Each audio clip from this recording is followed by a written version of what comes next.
ये देखिए अली जनाब इमरान प्रतापगढ़ी साहब, ये भगवत गीता है और ये कुरान शरीफ है। ये देखिए जिस्म और रूह की हकीकत, पूरी किताब मैंने ये गीता पढ़ी है। ये क्लिप अली जनाब इमरान प्रतापगढ़ी साहब के लिए है और जो ये क्लिप उन तक पहुंचाएगा उनको जाहिद अंसारी 1100 रुपये इनाम देंगे। 9823209975 नंबर है, आपको 1100 रुपये इनाम मिलेगा। अब ये क्लिप मुलाहिजा फरमाइए। देश संविधान से चलेगा या शरीयत से चलेगा? ये सवाल आता क्यों है? दरअसल ये एक खेल है जिस खेल में मीडिया खास तौर से किसी मुस्लिम राजनेता को उलझाने की कोशिश कर। संविधान कहता है कि आपको फ्रीडम है अपनी आस्था के अनुसार धर्म चुनने का, आप जिस धर्म को मानते हैं उसका सम्मान। इस्लाम धर्म कहता है जिस देश में रहते हो उससे मोहब्बत तुम्हारे ईमान का हिस्सा है। यह सवाल क्यों आता है कि आपको देश ज्यादा पसंद है या इस्लाम पसंद है, या देश ज्यादा पसंद है या कुरान धर्म के आधार। मैं आप मेरे सामने अभी पूजा करिए, भजन गाइए, मैं आपका सम्मान करूंगा। मैं नमाज पढ़ूं, मैं कुरान की आयत पढ़ूं, आप मेरा सम्मान करिए। धर्मनिरपेक्षता का मतलब यह है। इस क्लिप के अंदर जो खैर अल्हम्दुलिल्लाह बहुत अच्छी बात है, लेकिन इमरान भाई आपको ये मालूम होना चाहिए कि सनातन ही इस्लाम है, इस्लाम ही सनातन है। और हिंदुत्व के पाखंड में भारत के 52% लोगों को फंसाया गया है जो मूर्ति की पूजा करते हैं। इस गीता के अंदर कहीं नहीं लिखा है मूर्ति पूजा करो, एक अल्लाह एक ईश्वर की पूजा करो और इंसानियत का काम करो।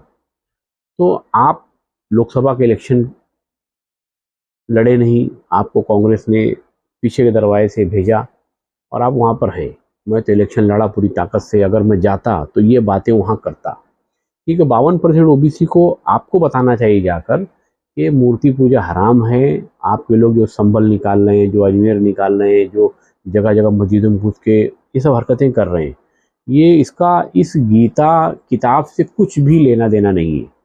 गीता आप पढ़ेंगे तो इसमें सख्ती से मना है, मूर्ति पूजा मत करो।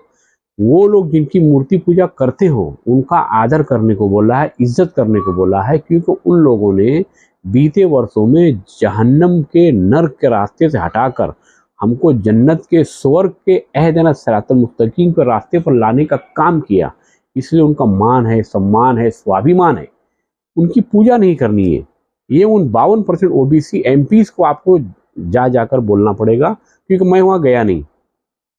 दूसरी चीज़, शेड्यूल कास्ट के जो एमपीज हैं, शेड्यूल ट्राइब्स के जो एमपीज हैं वहाँ पर भरी हुई है तादाद।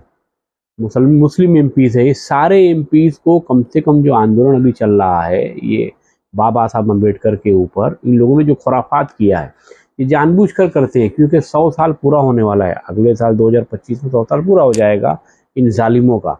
ये क्या करने वाले हमें नहीं मालूम, लेकिन मुसलमानों के पीछे ओबीसी को लगा दिया गया हिंदुत्व के जाल में फंसाकर कि वो दोनों वहाँ लड़ते रहेंगे। बाबा साहब का आंदोलन ये अकेले चलेगा, ये अकेले कितना लड़ेंगे। तो मेरी schedule caste, schedule tribe, OBC, खास तौर से मुसलमानों से रिक्वेस्ट है कि आप सभी लोग बल देने का काम करें इस आंदोलन को डॉक्टर बाबा साहब के सम्मान में, क्योंकि यही आंदोलन जो है इस मुल्क से जालिमों को भगाएगा। ये बहुत ज़रूरी काम है। ये ऐसे ही नहीं बोलते लोग, सोच समझ के पूरे प्लानिंग के साथ काम करते हैं, ताकि शेड्यूल कास्ट को लगा दिया बाबा साहब के पीछे, ओबीसी को लगा दिया जो है मस्जिद के पीछे, मुसलमानों को लगा दिया जो है मंदिर के पीछे, सब उसी में भिड़े हैं। और ये लोग अडानी को लेकर जो नहायत ही गलीज इंसान है, जिसको अमेरिका वर्ल्ड का सुपर पावर उसने बैंड कर रखा है। अमेरिका का टिकट नहीं खरीद सकता, पूरी दुनिया की सारी चीज़ें खरीद सकता है, अमेरिका का टिकट नहीं खरीद सकता। उसके साथ मिलकर किस तरीके से भारत को बेचा जाए, किस तरीके से भारत की अर्थव्यवस्था खराब की जाए, किस तरीके से भारत को बेचकर ये खुद मजबूत हो। सबूत है, अभी देखो हमारा भिवंडी का म्युनिसिपल कमिश्नर चला गया है लंदन, क्या करने गया है मेरे पास सबूत नहीं है, लेकिन आपको समझ में आना चाहिए।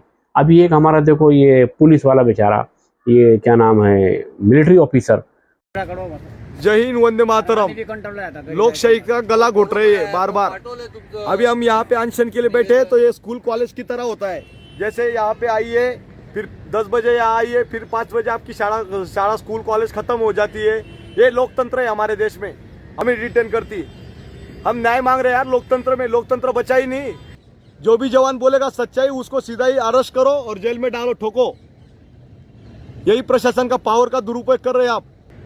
और कोई बोलेगा ना मी ये एफटी कोर्ट, हमारे यहाँ सातारा में एक जज साहब था, उन्होंने 5 लाख रुपए ले घूसखोरी की, भाग गया वो जज साहब। जो चीफ जस्टिस था उसी ने 5 लाख ले लिया। आप सोच लो कहाँ गया लोकतंत्र। न्याय की भीख मांग रहे हैं हम, हमारे देश में न्याय नहीं मिलता है। वो धरने बैठा, उसके मुंह से मालूम पड़ा कि 5 लाख रुपए में सतारा का जज जो है पता नहीं कहाँ चला गया। तो यहाँ के IAS IPS ऑफिसर जितने कर्मचारी ज्यादातर सब मोस्ट करप्टेड हो गए और ये गवर्नमेंट भ्रष्ट है। इसको गिराना बहुत जरूरी है। फोकस आंदोलन किस पे होना चाहिए? आंदोलन का फोकस होना चाहिए EVM के खिलाफ। तो ये लोग जगह जगह अलग अलग काम करके एनर्जी डाइवर्ट करके अपने वजूद को बचा रहे हैं। इनको बचाना नहीं, इनको भगाना है मेरे दोस्तों। इसलिए मुसलमानों का, वो लोग जो हिंदू नहीं है, OBC हैं, उनका हिंदू नाम का धर्म ही नहीं है, सनातन धर्म है, वो मुसलमानों के बड़े भाई हैं। इसलिए मुसलमानों का बड़ा भाई जो हिंदू नहीं है और मुसलमान और शेड्यूल कास्ट, शेड्यूल ट्राइब, सबके इत्तेहाद इत्तेफाक की ज़रूरत है। इस आंदोलन को इतना ज़्यादा गति देना चाहिए कि इस आंदोलन की वजह से 5 साल आने के पहले ही हम जल्द से जल्द इस हुकूमत को गिरा देवें, इनको भगा देवें। खाली अमित शाह का इस्तीफा मुझे नहीं चाहिए, ये गवर्नमेंट ही नहीं चाहिए, ये लोग ही नहीं चाहिए, क्योंकि ये लोग हैं ना, सब काम में ध्यान देते नहीं है। इनका एक ही मकसद है, money money money money money money. सारी गवर्नमेंट भ्रष्ट है, खाली पैसा पैसा पैसा पैसा, और कमा के सारा पैसा जो है भारत विदेशों में डाल रहे हैं। अभी तक 20 लाख भारत के, इसमें 65% गैर मुस्लिम है, 35% मुसलमान हैं।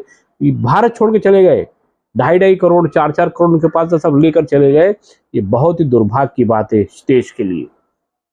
अली जनाब इमरान प्रतापगढ़ी साहब, आपसे रिक्वेस्ट है आप इस मालूमात पर ध्यान दीजिए और भगवत गीता पर मेहनत कीजिए आप। अस्सलामु अलैकुम वरहमतुल्लाहि वबरकातुहू।